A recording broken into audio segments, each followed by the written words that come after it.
बिस्मिल्लाहिर्रहमानिर्रहीम। अस्सलाम वालेकुम my YouTube family, welcome back to my YouTube channel. मैं हूं आपकी chef let's make at home. आज मैं आप लोगों के लिए बहुत ही ज़बरदस्त रेसिपी लेकर आई हूं।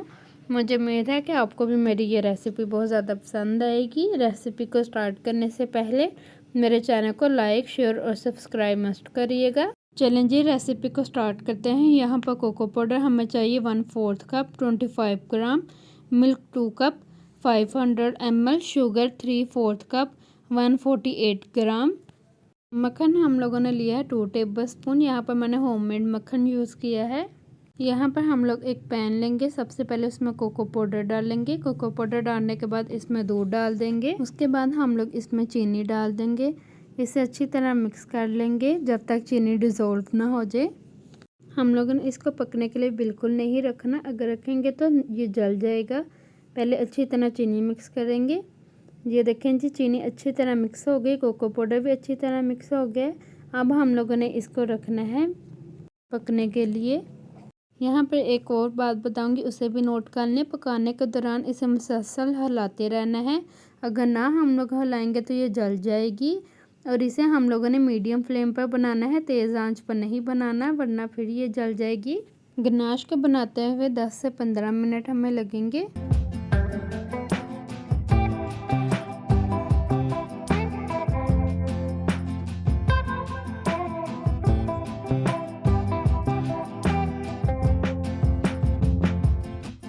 हम लोगों ने स्पैचुले की मदद से साइडों से भी साफ़ करते जाना है, वरना ये साइडों से जल जाएगी।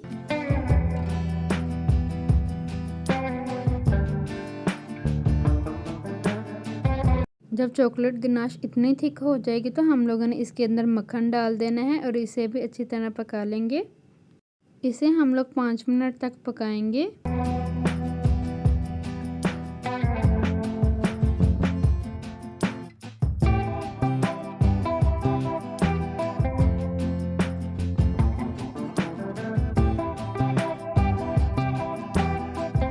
इस स्टेज पर हमारी चॉकलेट गनाश बिल्कुल रेडी है। देखें जी, इतनी थिक हम लोगों ने रखनी है।